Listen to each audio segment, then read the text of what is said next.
आज के लेक्चर में हम जो है क्लास 11 का यूनिट 4 आगाज करने जा रहे हैं। इस यूनिट के बारे में जो है तकरीबन जिसको के स्ट्रक्चर ऑफ एटम कहते हैं, यानी जौहर की साख करके। ये हाई स्कूल लेवल पर आपको जो है कई मरतबा आया होगा कि जौहर की साख किस तरह से बनी है, किस तरह से दरियाफ्त हुई है। वहाँ जो है इसके बेसिक फंडामेंटल्स जो पॉइंट्स है वहाँ पे बताए गए हैं। लेकिन यहाँ पर जो है हमको उसको कुशादा शक्ल में देखना है, यहाँ पर उसका एब्रॉड फॉर्म में देखना है और बहुत ज़्यादा तवील तरीके से हम जो इसको स्टडी करेंगे। This is the backbone of chemistry. मैं इसे बैकबोन मानता हूँ केमिस्ट्री में का कि ये यूनिट अगर आपका होता है तो आपको जो है एलिमेंट जो है वो किस तरह से है, उसमें आने वाले जो है जौहर के अंदर आने वाले फंडामेंटल पार्टिकल्स और एलिमेंट्स की जो दर्जाबंदी हुई किस तरह से हुई, उसमें की इलेक्ट्रॉन तश्कील किस तरह से रहेगी, किसका मकाम कौन सा रहेगा, कौन सी मदारें रहेगी, कौन सी जिन्नी मदारें रहेगी, सारा इसमें मुतालबा स्ट्रक्चर ऑफ एटम में होने वाला है। तो ये एक बैकबोन है केमिस्ट्री का, इसका स्टडी करना लाजमी है हर एक स्टूडेंट के लिए। अगर तो कोई स्टूडेंट इसका श्योरिटी देता है कि मैं ये स्ट्रक्चर ऑफ एटम को अच्छे से करता हूँ तो मैं समझता हूँ कि उसका केमिस्ट्री जो है बुनियादी तौर से मजबूत हो जाएगा। तो यहाँ पर आगे इस तरह से करते हैं हम स्ट्रक्चर ऑफ एटम करके हमारा यूनिट है।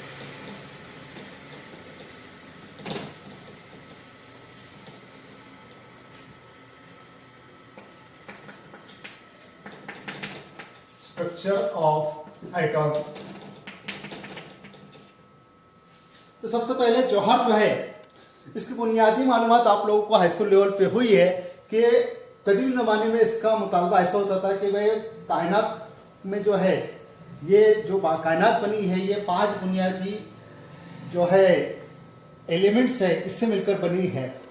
लेकिन फिर से जो है उसका मुतालबा होते होते फिर ये आया है कि भाई जौहर जो है इससे जो है यहाँ पर जो है किस तरह से इसकी बुनियाद रखी गई है, जौहर कैसे बने हैं। तो पहले ख्याली इज़हार करने वाले फिलोसोफर थे, डेमोक्रेटिस, महर्षि कनाद और भी मजीद जो है फिलोसोफर थे। उन्होंने अपने अपने नज़रिया पेश किए थे कि कायनात जो है तकरीबन जो है 5 बुनियादी अनासरों से मिलकर बनी है।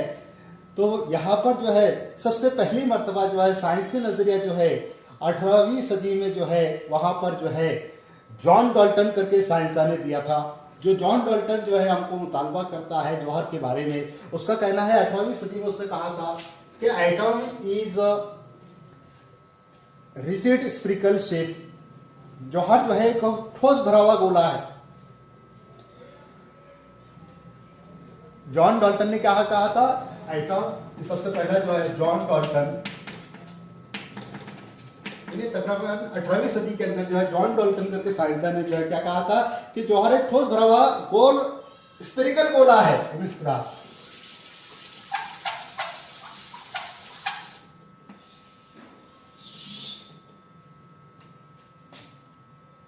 और उसमें क्या कहा था कि इसके दरमियान में मनफी बार रहता है। It contain negative charge at the centre.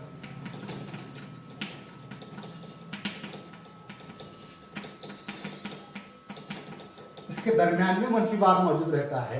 यानी बुनियादी तौर से जौहर जो है एक ठोस भरा हुआ गोला है और उसके दरमियान में मनफी बार रहता है, यानी कि जौहर मनफी बारदार है, ऐसा मुतालबा जॉन डाल्टन के नजरिए से हो रहा है। पहला साइंसदान जो है जो तकरीबन जो है जौहर के बारे में मालूमात दे रहा है कि atom is rigid spherical containing negative charge at the centre. That concept propose by John Dalton. ये जॉन डाल्टन ने कहा था हमको, बेसिक आपने पढ़े होंगे, इसका थोड़ा सा मैं रिकवरी कर रहा हूँ यहाँ पर कि जॉन डाल्टन के नजरिए से जौहर जो है ठोस भरा हुआ गोला है जिसमें कि मनफी बार मौजूद है। तो ये मालूम करने के लिए सबसे पहला जो तजुर्बाती तौर से यहाँ पे जो है एक्सपेरिमेंट किया वो किया सर इसमें जे थॉमसन करके, सर जे थॉमसन करके जो है इन्होंने किया। सर जे थॉमसन इन्होंने एक्सपेरिमेंट किया, तजुर्बा किया। इस तजुर्बे के दरमियान जो है इन्होंने यहाँ पर जो है जौहर के दरमियान में मनफी बार मौजूद रहता है या नहीं रहता है मालूम करने के लिए जो वहां पे तजुर्बाती तौर से जो है एखराजी नली का इस्तेमाल किया। सिंपल वे में इस तरह से, हालांकि कॉम्प्लिकेटेड डायग्राम भी दी हुई है बुक के अंदर, लेकिन मैं सिंपल डायग्राम आपके सामने रख रहा हूं। This is cathode, this is anode.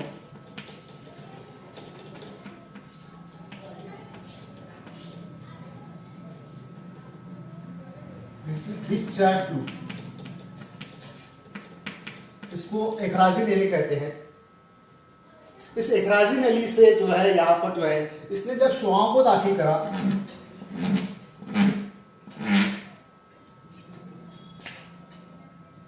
तो यहां पर ये पता चला है कि इनका मनबा, ये पॉजिटिव टर्मिनल जो होता है एनोड की तरफ रागिब होता है, यानी इन शुआओं के दरमियान में जब इसने रेत इसमें से एकराजी नली में से दाखिल किया तो ये जो है ये शुआएं जो है किधर रागिब हुई, एनोड की तरफ रागिब हुई। कौन सी नली से गुजारा उन्हें, एकराजी नली से। Source of rays, source of rays है, यहां से शुआएं दाखिल हो रही है, लेकिन वो शुआएं किधर जा रही है, पॉजिटिव की तरफ जा रही है। तो पॉजिटिव की तरफ जाने की वजह से उसने कहा कि इसमें बुनियादी तौर से मंफी पार्टिकल्स मौजूद होने चाहिए। It contains negative particle in the rays so that it is deviated toward the positive terminal. That experiment proposed by John J.J. Thomson. J.J. Thomson ने जो है तजुर्बा किया। इस तजुर्बे के दरमियान में उसने एकराजी नली से जब शुआओं को दाखिल किया तो शुआओं को दाखिल करने के बाद में पता चला कि शुआएं जो है मुस्बत प्रक्रिया की तरफ रागिब होती है, यानी कि इन शुआओं के दरमियान में मंफी पदार्थ जो है जर्रा मौजूद है, नेगेटिव चार्ज पार्टिकल्स इसमें मौजूद है। और नेगेटिव चार्ज पार्टिकल जो है ये मंफी मौजूद है, जो कि जॉन डाल्टन क्या कह रहा था कि जौहर में मंफी बार मौजूद है, तो वो साबित हो जा रहा है। यहां पर तजुर्बा किसने किया, जे.जे. थॉमसन ने। Discovery JJ. थॉमसन ने की है। ये डिस्कवरी बुनियादी पार्टिकल नेगेटिव जो है इसके डिस्कवरी करके बताया है, यहाँ पर दरियाफ्त करके बताया, जो कि पहले से मौजूद है। जो चीज पहले से मौजूद है उसको मालूम करना, उसको कहते हैं डिस्कवरी। और जो चीज नए से निकाली जाती है, जो उसमें मौजूद नहीं है, समझ लो उसको निकाल रहे हैं या उसको बना रहे हैं, हम उसको तैयार कर रहे हैं, तो उसको कहते हैं हम इन्वेस्टिगेशन। यहाँ पर जो है जो चीज पहले से मौजूद है जौहर के अंदर उसको हम दरियाफ्त कर रहे हैं, तो उसको क्या कहते हैं डिस्कवरी। तो यहाँ पर जो डिस्कवरी ऑफ पार्टिकल हुई, और कौन सा पार्टिकल, निगेटिव पार्टिकल। इस निगेटिव पार्टिकल को जो है वहां पर जो है जे.जे. थॉमसन ने तजुर्बाती तौर से मालूम किया कि इसके शुआओं के अंदर जो है मंफी वारदात जर्रात मौजूद है। इन शुआओं के दरमियान में जो मंफी वारदात जर्रात मौजूद है, उन मंफी वारदात जर्रात को जो है मिलीकन करके उसके साथ में जो था उसने इलेक्ट्रॉन का नाम दिया। इसने इलेक्ट्रॉन का यहां पर नाम दिया। ये बुनियादी जर्रा जो है यहां पर मालूम हुआ, कौन सा, negative particle. First fundamental particle is discovered by J J. Thomson by performing the experiment in the discharge tube. He has taken the source of rays light in a discharge tube so that rays is deviated toward the positive terminal. That means that these rays containing the negative charge particles, that negative charge particles are name given by Millikan, that name is electron. उसको मिलीकन करके साइंसदान ने जो है वो नाम दिया, क्या नाम दिया उसको, इलेक्ट्रॉन का नाम दिया। डिस्कवरी किसकी है, जे.जे. थॉमसन की है।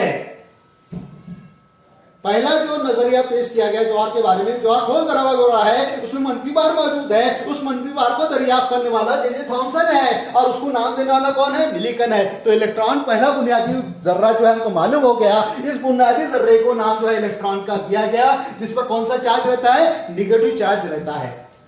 जौहर के अंदर का पहला बुनियादी जर्रा मालूम हुआ, जो कि जे.जे. थॉमसन ने जो है डिस्कवरी करके बताया, जिसका खुलासा के पहले जो है कौन कर रहा था, जॉन डाल्टन ने किया था 18वीं सदी में। और यहाँ पर जो इलेक्ट्रॉन मिला है तकरीबन 1837 में इलेक्ट्रॉन की दरियाफ्त हुई।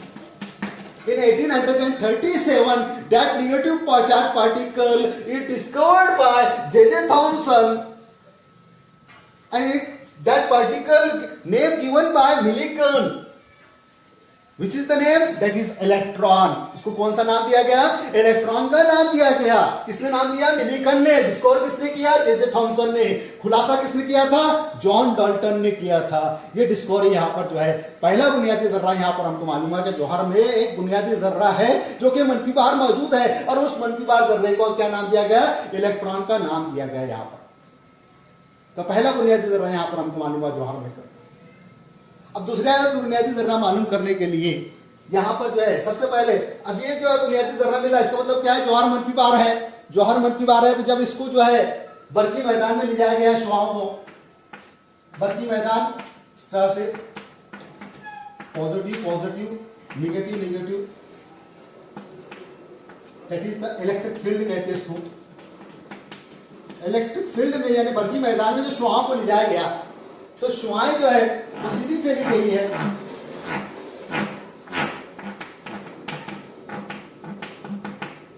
बर्की मैदान के दरमियान से जब शुआओं को ले जाया गया तो शुआएं सीधी चली गई है। यहां पर ना मुस्बत की तरफ आई हो ना ही निगेटिव की तरफ आई है, पॉजिटिव तरफ नहीं आई नहीं निगेटिव की तरफ आई। तब जब बर्की मैदान में शुआओं को ले जाया जाता है, खुले मैदान में जब ले आया जाता है तो पता चलता है शुआएं जो सीधी चली जाती है। इस पर से क्या पता चलता है कि ये जो रेज है, इन रेज में जो है यानी खाली मनफी जर्रा नहीं होगा बल्कि उसके साथ साथ मुस्बत जर्रा भी होगा, इसलिए जो है शुआएं जो सीधी चली गई। यानी यहां पर जो है जौहर को जब बर्की मैदान में यानी क्या करना है कि जौहर है, जौहर अगर खाली मनफी रहता तो किधर जाता था, मुस्बत की तरफ चले जाता था। लेकिन जौहर जो है बर्की खासियत के हिसाब से, जैसे कि जॉन डाल्टन ने कहा था कि मनफी है, जे थॉमसन ने कहा कि मनफी जरा उसमें इलेक्ट्रॉन है, यानी जौहर मनफी है, ये मालूम हो गया आपको। तो जब जौहर को बर्की मैदान में ले आ रहे हैं, शुआ को जब बर्की मैदान में ले आ रहे तो उसने किधर जाना चाहिए, मुस्बत की तरफ जाना चाहिए। लेकिन शुआ मुस्बत की तरफ नहीं गई बल्कि सीधी चली गई बर्की मैदान में से। तो इससे क्या खुलासा होता है कि इन शुआ में खाली मनफी जर्रे नहीं है बल्कि उसके साथ साथ मुस्बत जर्रे भी मौजूद है, और मुस्बत जर्रे की दरियाफ्त करना लाजमी हो गया। यहां पर जो है खाली जौहर जो है बर्की लिहाज से मनफी नहीं है। इस बर्की मैदान में जब यहां पर ले जाया गया जौहर को तो पता चल रहा है कि जौहर ना तो मुस्बत की तरफ जाता है ना तो मनफी की तरफ जाता है, पॉजिटिव की तरफ नहीं जाता है ना मनफी की तरफ नहीं जाता है, बल्कि शुआएं सीधी चली जाती है। इसका मतलब क्या है कि जौहर बर्की लिहाज से कैसा है, it is neutral, atom is neutral. यहां पर क्या मालूम हो गया है, बर्की मैदान में ले आने की वजह से पता चला है कि एटम जौहर जो है बर्की लिहाज से मुअतदिल है, यानी कि उसमें सिर्फ मनफी शुआएं मौजूद नहीं है, उसमें मुस्बत शुआएं भी मौजूद होगी या मुस्बत जर्रात भी मौजूद होंगे। यहां पर ये खुलासा हो रहा है। तो इसको मालूम करने के लिए जो है, इसकी डिस्कवरी करने के लिए, मुस्बत जर्रे की दरियाफ्त करने के लिए जो है वहां पर जो है दूसरा तजुर्बा आगे आता है। सर जो थॉमसन के इंस्ट्रूमेंट है इसको आगे बढ़ाता है गोल्डस्टीन करके।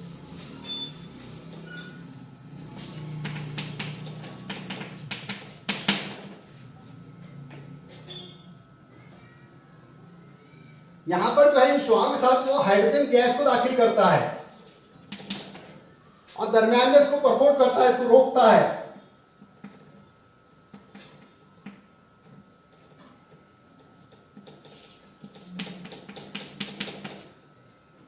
तो पता ही चलता है कि शुआएं जो है इस तरह से स्प्लिट होती है यहां पर,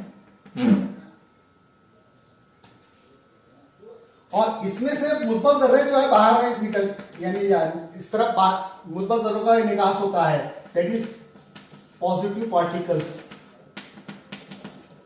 गोल्डस्टीन क्या करता है, जे थॉमसन के तजुर्बे को ही आगे बढ़ाता है। उसमें क्या करता है, हाइड्रोजन गैस को उसके साथ में दाखिल करता है, एक राजी नली से जब हाइड्रोजन गैस को दाखिल करता है और दरमियान में उसको परपोर्ट करता है, परपोर्टेड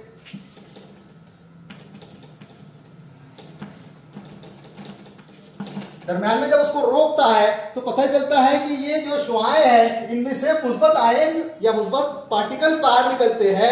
ये मुस्बत पार्टिकल जो है जो कि प्रोटॉन कहला, इनको नाम क्या दिया उसने, प्रोटॉन का नाम दिया। हाइड्रोजन आयन जो है it is like to be, ये जो हाइड्रोजन आयन है ये जो जिस तरह से यहाँ पे उसको मुस्बत खासियत नजर आए, दैट इज द न्यूक्लियर, वो पॉजिटिव न्यूक्लियस है। कौन से है वो, पॉजिटिव न्यूक्लिया है। ये पॉजिटिव न्यूक्लिया होने की वजह से उनको जो है क्या कहा, हाइड्रोजन आयन को जो कि पॉजिटिव न्यूक्लिया है उनको क्या नाम दिया गया, प्रोटॉन का नाम दिया गया। यानी कि पॉजिटिव जर्रा या मुस्बत बुनियादी जर्रा जो दूसरा मिला वो कौन सा मिला, प्रोटॉन। प्रोटॉन नाम किसने दिया, गोल्डस्टीन करके साइंसदान ने। गोल्डस्टीन ने काय की दरियाफ्त की, प्रोटॉन की दरियाफ्त की, जो बर्की लिहाज से कैसा है, इट इज पॉजिटिव। पहला बुनियादी जर्रा कौन सा मिला हमको, मनफी जर्रा, जिसको हमने क्या कहा, इलेक्ट्रॉन, जो कि इखराजी नली से शुआ को गुजारे तो वो शुआएं जो एनोड की तरफ गई तो उससे पता चला कि जौहर के दरमियान में मनफी बार मौजूद है। उस मनफी बार को इलेक्ट्रॉन का नाम मिलिकन ने दिया। डिस्कवरी जो किया किसने किया, जे थॉमसन ने किया। लेकिन यहाँ पर जो है खाली जौहर जो है बर्की लिहाज से मनफी नहीं है। जब उसको बर्की मैदान में जब उतारता होता है तो पता चला